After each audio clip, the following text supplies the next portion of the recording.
Welcome back to another episode of the Quantiumcast. I'm your host Ryan Keir, and in this episode we're going to be looking at the area of predicting recessions, international shipping stocks as a whole, and the truth about the yield curve. This particular episode is going to be split into two parts, the first of which will be discussed in today's episode, looks at the area of shipping stocks.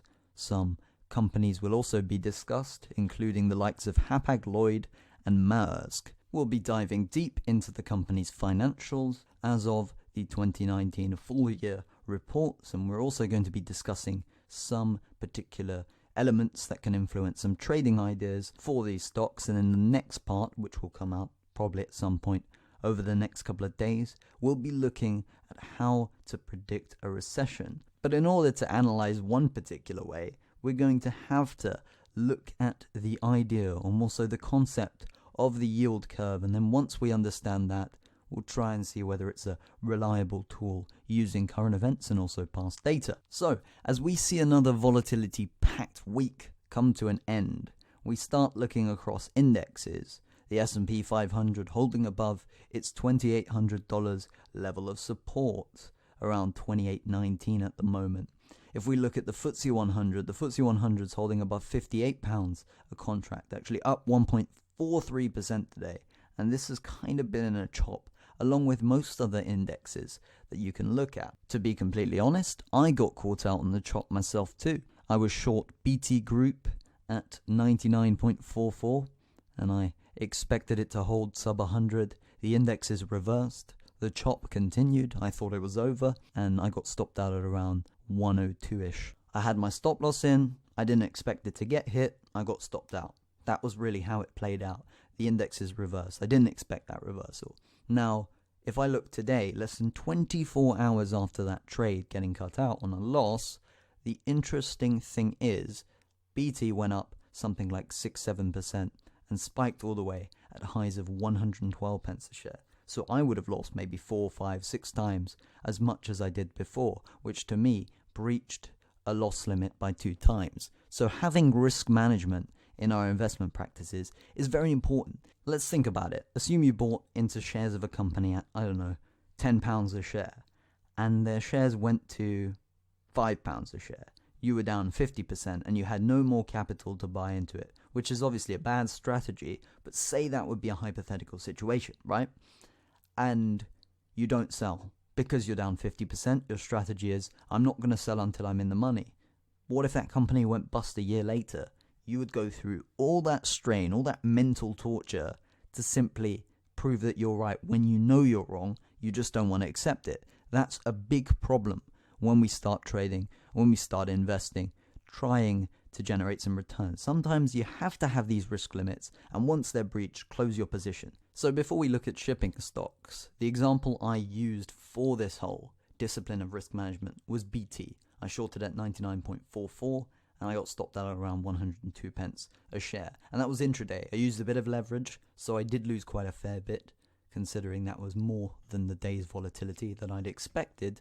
I thought the trade was going to go my way. But the fact of the matter is that it didn't. I was wrong, and I need to remind myself that I was wrong. But with the trade, if I held it overnight, got arrogant, and said, no, I'm not going to get rid of this short until I'm in the money, then today I would have been seeing a loss, maybe 4 to 6 times over what I was expecting to lose, worst case, on BT. Now, this means we need to be disciplined. Don't get emotionally attached to a stock. Don't stick to something purely because you're down and you won't get out until you make money. The truth is that you might actually never make money on that position, and you could ride that position to a total wipeout.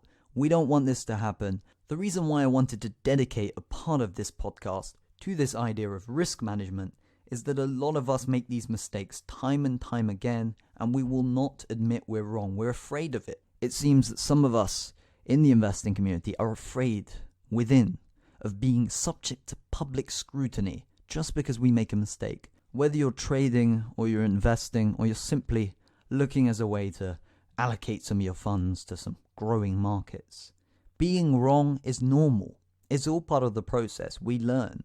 When I started trading, I made some stupid mistakes. I was probably risking my whole account on trades. When they went extremely sour, I would be the one feeling extremely nauseated and being upset with myself. What does that do? We have to learn from our mistakes. Once we accept that we are wrong and focus on improving our processes, that's when we'll start to see the returns pouring in. So for the remainder of this episode, we're going to be looking at two shipping companies.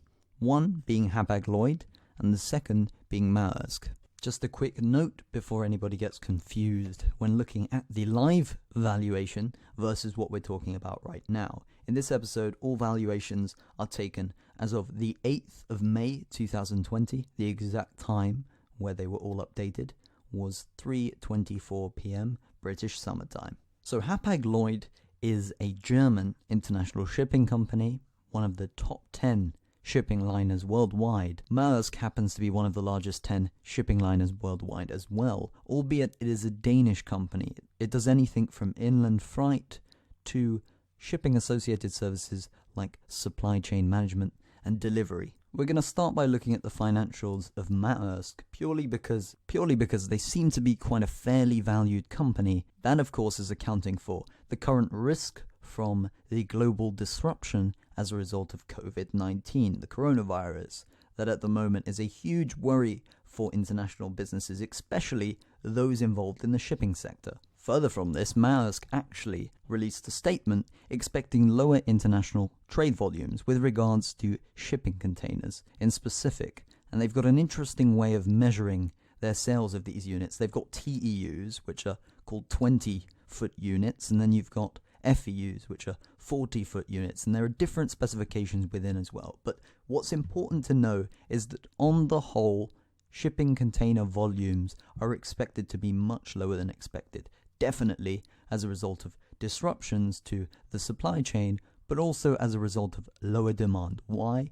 Businesses at the moment, a lot of them worldwide in some countries that are still under lockdown, are not operating their usual services, and because of this, they can't afford to continue to order certain supplies that otherwise would have been useful to a continuous level of demand. We're also going to use US dollars as a common currency to compare the valuations, although that may not make sense in the first place. The truth is, when you think about the US dollar, it is the most universally used currency, and most nations have it as a reserve, so I assume a lot of their trade would be done under this denomination. So the market cap for Maersk equates to roughly $18.3 billion, and using their recent profit figure for 2019, we can put them in a price to earnings ratio of roughly 33.5. So that means they made a profit in dollar terms. We had to convert this from the original figure of, I believe, Danish kroner, and we got $546 million for a profit.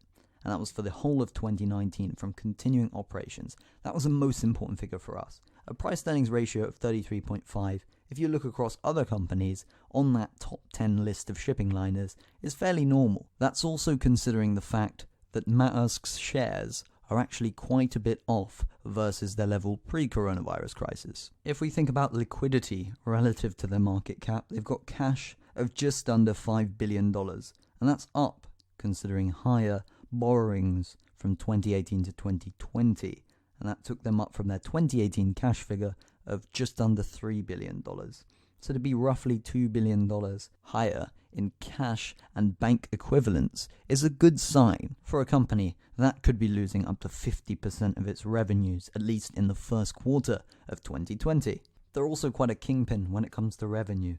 Quite tight margins though, net profit margins, as we mentioned, $546 million over a revenue of $38.8 billion isn't that high. In fact, it equates to roughly 1.5% of a net profit margin. For this kind of industry, that means if you have a huge hit on your revenues, with your existing costs, you're likely going to make a loss. So when looking at Maersk as a whole, it doesn't seem to be the most attractive of investment opportunities, although once the COVID crisis is over, it seems to be one that you would look to maybe part some funds, divest some funds in, because this kind of business will always have a demand, and it's very difficult to replicate the existing logistical expertise of these companies and the high startup costs that are affiliated with these projects. But The interesting thing to consider with Maersk is it has an institutional holding of roughly 50%. If you look across a lot of companies in the sector, this high percentage of its float being in institutional hands is not a rare occurrence, leading us on to Hapag LLoyd. This company, in comparison to Maersk, has a 96% institutional shareholding figure. You've got large shareholders, the likes of the Saudi Public Investment Fund with 10.2%. You've got Qatar Holdings Germany with almost 15% of a holding. Essentially, all of these big holders have been sticky. They haven't been selling, they've only been accumulating. Looking at some of the institutional investors, I've only seen additions, which to me shows that there's a very tight free float. In fact, at the end of 2019, Hapag-Lloyd's free float was under 4%. After an additional buy from another institutional shareholder, it went to 3.6%. That is very tight. So if there's any good news or some change in sentiment, when the algorithms start buying, this kind of share can only pop, and literally that's what it did. Now, if you're not familiar with Hapag-Lloyd, Hapag-Lloyd shares have more than doubled over the past couple of months, and there isn't really a clear reason why. When the May futures pricing contracts for WTI crude went negative, a lot of algorithms shifted funds to tankers. You're probably asking yourself right now, how does that even make sense? Well, shipping companies sometimes have exposures to tankers. These tankers are used to store oil. When the contract's pricing for WTI May futures, the ones that expired in May, the end of May, had a negative pricing structure at the point of expiry, when the contract rolled over, anybody holding that would be paid to hold the contract, which essentially means that if you have the ability to physically store it,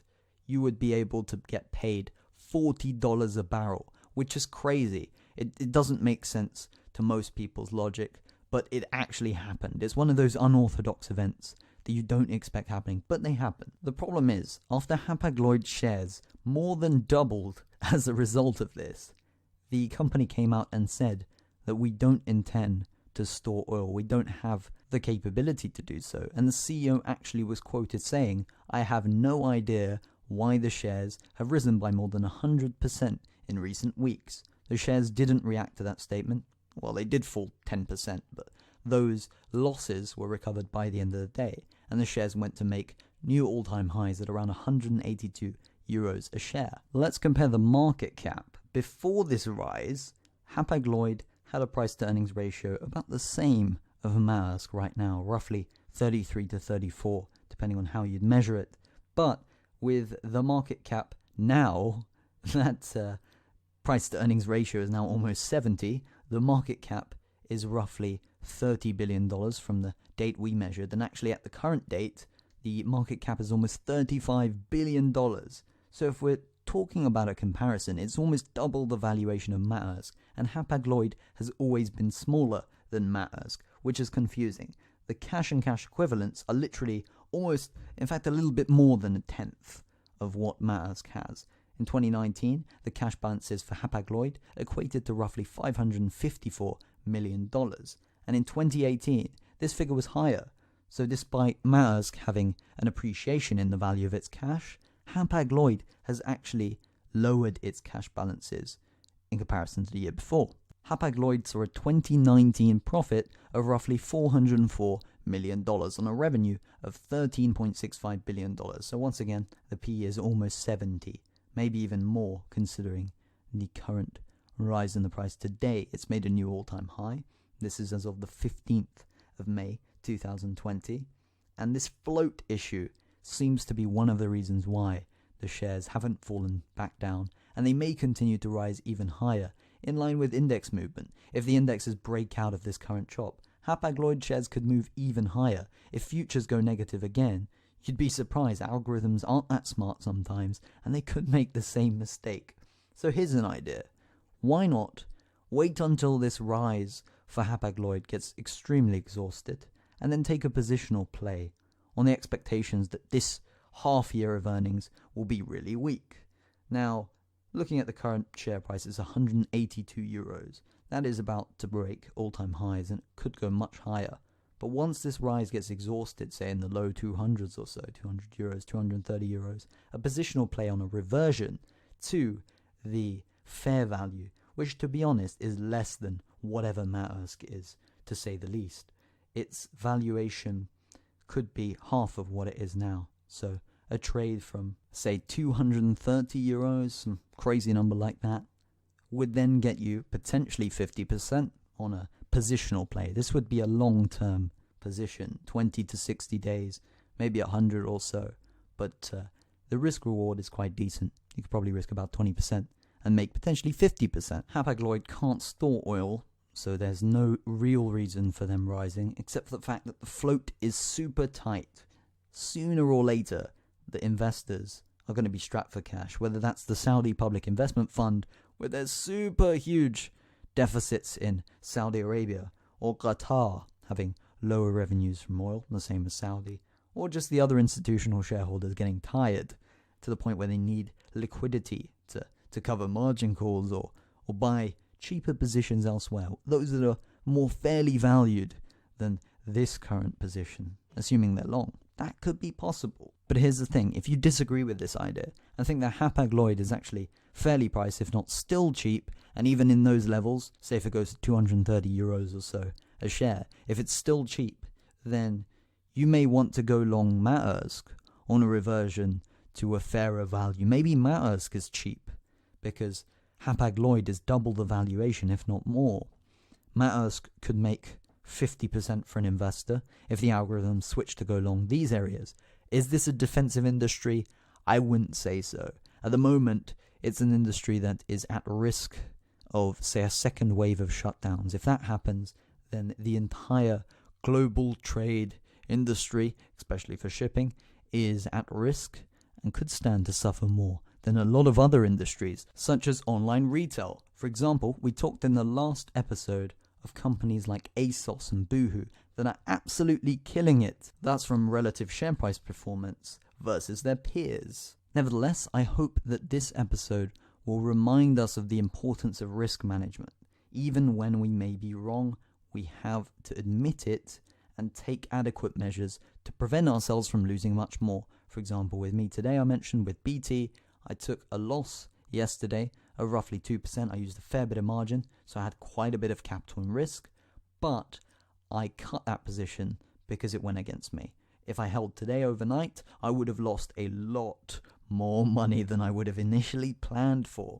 And this is an example that many of us have probably experienced. And if you haven't experienced, I hope that you can use this example to help you progress your trading journey, or maybe just help you manage your risk. By looking at the German shipping company Hapag LLoyd and the Dutch shipping company by the name of Maersk, I hope that we can start getting some ideas out of COVID right now, some COVID trade ideas, to make sure that whether the market move is up or down, we can still continue to make consistent investment returns. I've been your host, Ryan Keir from quantiumresearch.co.uk. If you want to follow me on Twitter and stay up to date with regular investment stuffs, then tweet me at RyanKia2. That's RyanKia2 in number format. I wish you all a wonderful weekend full of health, wealth, happiness, and all of the good stuff.